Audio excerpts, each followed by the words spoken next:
Care to elaborate? Yeah, but you're not gonna like it. Welcome to Watch Mojo. And today we're counting down our picks for the very worst recasts and reimaginings of TV characters. Maybe we could find the camera together? Together? Oh, Oh yeah, just because it's mine. Number 10, Thomas Magnum, Magnum P.I. There's three main reasons Thomas Magnum is one of the most iconic private investigators in television history. He's smart, he's funny, and he's got a killer mustache. Place always gets to me. Must have been here 20 times over the years. It always gets to me. You okay? Great. Unfortunately, the 2018 reboot misses the mark on just about all of these. We can live without the mustache, and Jay Hernandez certainly gives it his all, but ultimately, this new version of Magnum never rises above his goofball antics. Not today, boys! It's a maddening creative choice, especially because Magnum's friend Rick has the exact opposite issue. Demoted from suave playboy to thumb-twiddling wet blanket, the updated Rick may as well be an entirely new character. Maybe another Reboots in order. You just say the word, and I'm there. Magnum and Rick, private investigations, make a hell of a team. You already do, brother. Number 9, Carlton Banks, Bel-Air. Now, this is a story all about how Carlton Banks got flipped turned upside down. Philadelphia. City of brotherly love and clogged arteries. You're a long way from home, Mo. Glad you made it in one piece. Fans of the original will remember the character's snooty personality, providing fans tons of laughs, social commentary, and even a few legendary dance moves, too. Sadly, Bel-Air's take on the character is a self-serious tryhard that, while not without his moments, isn't the same Carlton fans wanted. That's part of a larger issue with Bel-Air overall. So what are you saying, Carlton? Are you cool with Will being here? Seems like a cool dude. Plus, I've always wanted a brother, but I got y'all, so. If the character of Will Smith wasn't allowed to be consistently funny, then there wasn't any hope for the rest of the cast. It's a shame that, in trading comedy for drama, Bel-Air lost so much of what audiences loved about these characters. What the hell is going on here? We're good, Mom. Just having a spirited debate. Right, Will? Yeah. Spirited. Number 8, Cordell Walker, Walker. With all due respect to Jared Padalecki, there's only one Cordell Walker in these parts, and he's played by Chuck Norris. But you said you were in. Well, now I'm out, okay? Okay. Now you're out. That's not to say Padalecki does a bad job by any means. He elevates the material where he can, but overall, this new take on Walker still lacks any of the commanding screen presence that made the character popular in the first place. Is this going to be a thing now, or? Congratulations. Is that what you're trying to say? There's just nothing like seeing Chuck Norris dole out justice in glorious slow-mo action scenes. In comparison, Padalecki's grounded spin on the material feels dry, derivative, and just plain stale. He's not a hopeless Texas Ranger. He's just not Cordell Walker. Listen, I have a certain way of doing things. Yeah, and that way has got to evolve. You know that, right? Number 7, Fallon Carrington, Dynasty. Sporting a sharp tongue, familial grudges, and more scandalous lovers than you can count, Fallon Carrington is an inseparable part of what made 1981's Dynasty work. Well, maybe we should look at this whole thing philosophically. The Lord giveth and the Lord taketh away. The same goes for the 2017 reboot of the same name. The issue is that they're Fallon's the lead, and also only really Fallon in name alone. When the revolution happens, it'll be your head they come for first. Oh, I'll be sure to get my hair done. Sooner the better. How did I beat you back here? I took the scenic route. For better or worse, the original heiress was defined by how often her family underestimated her. By reconceiving her as Dynasty's feisty leading lady, Fallon loses the underdog status that made her storylines so addictive. It's much harder to fall in love with a spoiled rich girl when she's the backbone of the entire series. Just goes to show, you never know who's going to stab you in the back. Hey! You're missing all the fun, Steven. Number 6, Shaggy and Scooby, Velma. Zoinks! This is a disaster. Velma! There you are! Norville? What the hell? You didn't answer my VMs. Voicemails. Despite only being named after Mystery Incorporated's bespectacled investigator, 2023's Velma throws out decades of consistent characterization for the whole Scooby gang. The biggest victim is Shaggy. Sorry, we mean Norville, since he goes by his first name here for some reason.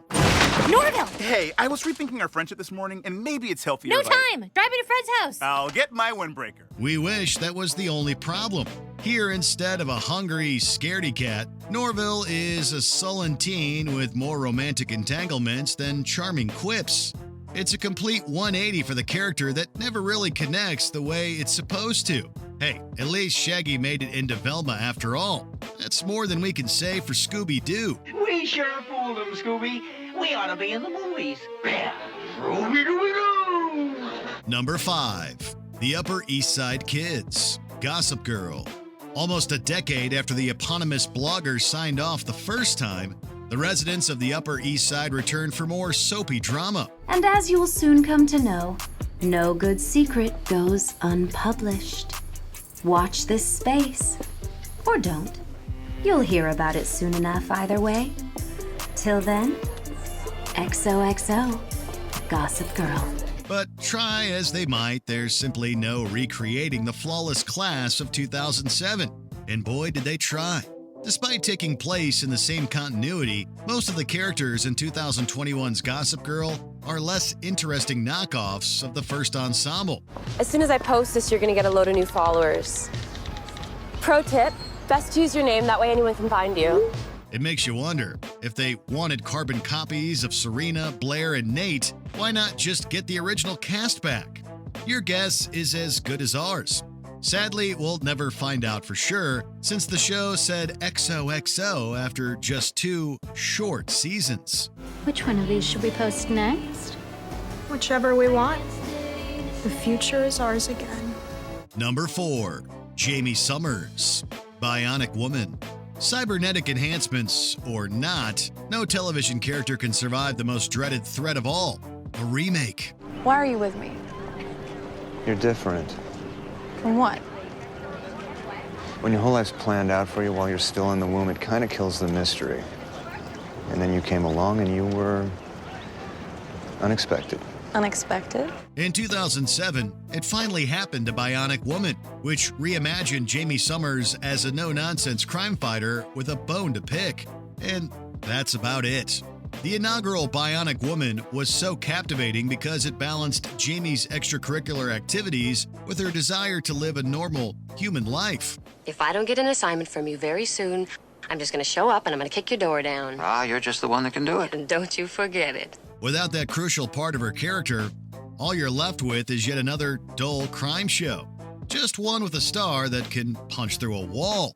The 2007 writer's strike powered Bionic Woman off after just 8 episodes, and honestly, that's probably for the best.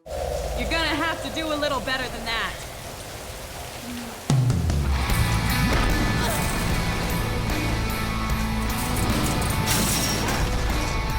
Number 3, The 3 Witch Sisters, Charm. Ready to tune into the heartfelt adventures of 3 sibling sorcerers? No, we don't mean Piper, Phoebe, and Prue. Phoebe, welcome home. It's so good to see you. Hi. Isn't it, Prue? I'm speechless. Although we can see why you'd be confused. Taking Charm's brand recognition but jettisoning all of its heart, the CW tried redoing the show with its own trio of female leads. Whatever. It was clearly a mistake. Unfortunately, Mel, Macy, and Maggie aren't just poor replacements for the originals. They're dull lead characters, period. The 3 are too different to play on nostalgia, but too beholden to their counterparts to stand out either. It's a tricky balance that 2018's Charmed never managed to strike, leaving its talented cast without much to work with. I can't believe this. I'm sorry I want a life when this is over. With them. Yeah, with them. Number 2, Angus Mac MacGyver, There's young, there's rash, and then there's just plain impatient. And my name's Angus MacGyver.